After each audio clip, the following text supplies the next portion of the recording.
Olá pessoas, tudo beleza? Eu sou o Douglas e esse é o Mundo dos Caçadores. Com certeza uma das coisas mais interessantes em Hunter x Hunter é o Nen, que basicamente é a mecânica de poder sobrenatural do anime. E na minha opinião é uma das mecânicas mais completas de batalha que eu já vi dentre vários animes. Porque em uma luta entre personagens que utilizam o Nen não é somente sobre ser mais forte ou possuir maior nível de aura, porque se leva em consideração muito da tática e também das habilidades de cada personagem. Então não ser somente forte ou possuir muita aura vai determinar se você vai vencer algum tipo de batalha entre personagens que utilizam o Nen. No nosso primeiro vídeo aqui no canal, vamos aqui estrear um quadro chamado Explicando Habilidades Nen. Basicamente eu pego um personagem de Hunter x Hunter e explico como funcionam as suas habilidades. É basicamente uma ficha técnica. A gente vai explorar bastante de como funciona, como é que foi escolhido, qual foi a ideia por trás daquela habilidade. E para o vídeo de hoje, o primeiro personagem escolhido foi o Gon, né? Que é um dos protagonistas de Hunter x Hunter, então acho que nada mais justo do que a gente começar explicando as suas habilidades.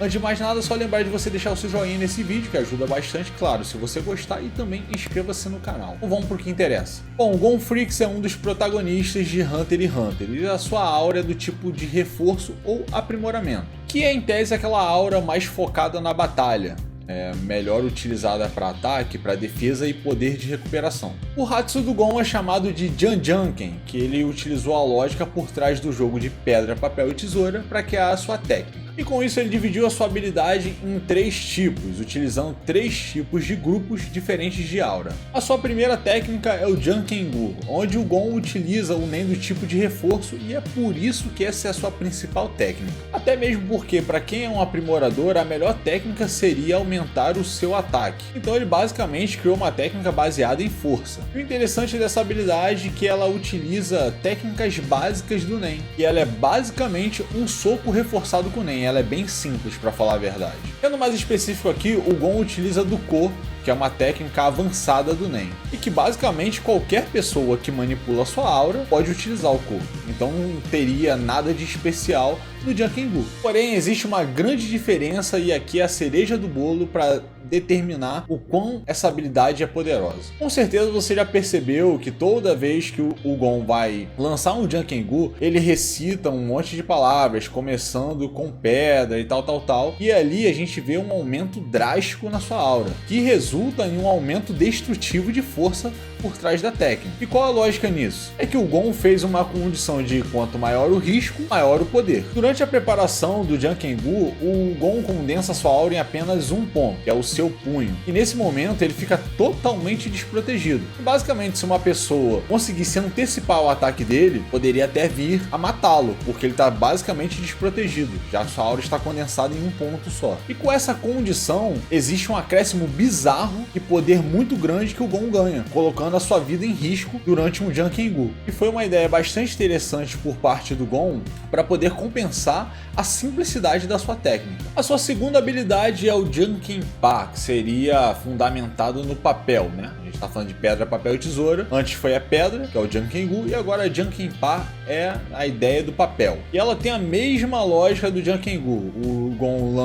O Gon recita as mesmas palavras, então começando com, e assim ele continua a sua técnica. Porém, ele utiliza o final Jankenpa, e isso ele utiliza habilidades de um emissor, assim ele podendo disparar a sua aura no seu adversário. Porém, a gente pôde ver um pouco disso contra o Knuckle, e a gente viu que ainda não tem tanta potência, até mesmo porque é um grupo diferente do grupo original do Gon, então ele precisa treinar cada vez mais suas habilidades de emissor para poder disparar uma esfera ou energia, a sua aura, com maior potência. A sua terceira habilidade é o Jankenchi, que é baseado na tesoura, no pedra, papel e tesoura. E aqui o Gon utiliza as habilidades de transformação, e com isso ele muda as propriedades da sua aura. E as propriedades que o Gon dá é de uma lâmina, já que é uma tesoura. Então basicamente ele conjura uma espécie de espada, fica parecendo mais uma espada que tem propriedades cortantes. E a gente viu essa habilidade em funcionamento no arco das formigas quimera. Um dos aspectos mais interessantes do Hatsu do Gon, o Janjanken, é que ele pode aparentar ser bastante simples, mas dentro dessa simplicidade é que ele demonstra sua complexidade. Ele tem falhas e tem aberturas que foram apontadas até pelo Knuckle para o Gon. Isso é interessante porque o Gon pode ir aprimorando cada vez mais a sua técnica, ou seja, cada falha, cada problema ele pode achar uma solução, deixando a sua técnica cada vez mais poderosa e ter uma usabilidade bem melhor. Uma das coisas que o Gon já utilizou ao seu favor, que basicamente foi apontado como um problema, é que o Janjanken do Gon demora muito para carregar. E com isso ele pode meio que ludibriar, porque como a técnica dele, as três técnicas começam da mesma maneira, você não consegue saber se o Gon vai utilizar o Jankengu, o Pa ou o Janken-Chi. Isso engana bastante, ludibria bastante o seu adversário. E acaba sendo um defeito que se tornou uma vantagem. E na saga das formigas quimera a gente percebeu que ele fez isso. Ele fez lá, a formiga achou que ele poderia usar o soco e ela pensou, vou bloquear. E ele utilizou o Janken-Chi e cortou a formiga ao meio. Ou seja, foi mais uma ideia do Gon de pegar o defeito da sua técnica e transformar numa qualidade. Além disso, temos que falar a respeito do Round 2, que não ficou muito claro nem explícito de como o Gon chegou a isso. Mas é como eu disse anteriormente,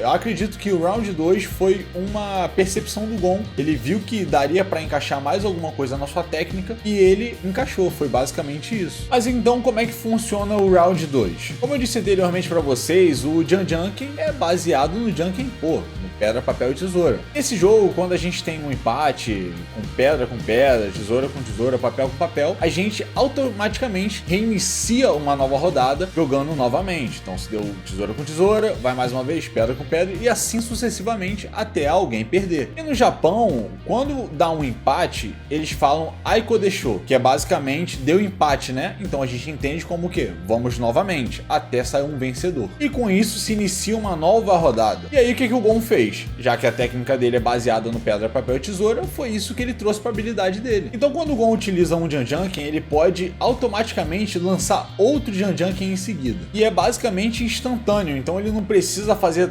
recitar aquelas palavras que geralmente ele recita quando inicia o seu Janjanken. A única demonstração do Round 2 foi contra o Knuckle. Na ocasião, ele utilizou o Janken Pa e lançou uma esfera de energia no Knuckle. Aproveitou todo esse momento, enquanto o Knuckle se defendia do ataque, em seguida ele já mandou um Jankengu sem ter que recitar, sem ter que nada, foi instantâneo. Cara, isso foi um grande achado do Gon, porque ele pegou uma enorme brecha na sua habilidade e acrescentou uma enorme melhoria, porque demorava muito para ele carregar o seu ataque. Ainda vai demorar, mas ele pode emendar outro ataque em seguida, e isso é muito interessante, como ele fez. Ele utilizou um ataque de emissão, em seguida ele utilizou, como ele não precisa carregar, ele já utilizou o ataque dele mais poderoso, que é o Jankengu, para poder derrotar o Knuckle. Isso deixou o Janjanken com uma usabilidade absurda, galera. Ficou realmente até meio que roubado, né, para falar a verdade. E não dá para saber se o Gon vai poder emendar um Janjanken atrás do outro sem ter que carregar. Não dá para saber se isso também pode ser baseado em algum tipo de condição que ele tenha feito. Porque pelo que eu entendi, parece que tem que dar um empate. No caso, como o Knuckle conseguiu defender o Jankenpa dele, isso permitiu ele em seguida mandar um Jankengu. Então, basicamente, vamos supor, parece que acho que o adversário tem que sempre defender o ataque dele para ele poder fazer isso. Pode ser que isso seja algum tipo de condição. Então, a condição é a seguinte: se meu adversário defender o meu ataque, eu posso já emendar um outro em seguida. Mais ou menos essa é a lógica. Cara, isso é muito louco, porque o Janjanken é uma habilidade tão básica e ela tá pegando uma complexidade bastante interessante. Eu tô achando muito foda também. Todas as soluções estão entrando para melhorar cada vez mais essa técnica, que parecia ser tão bobinha e tá ficando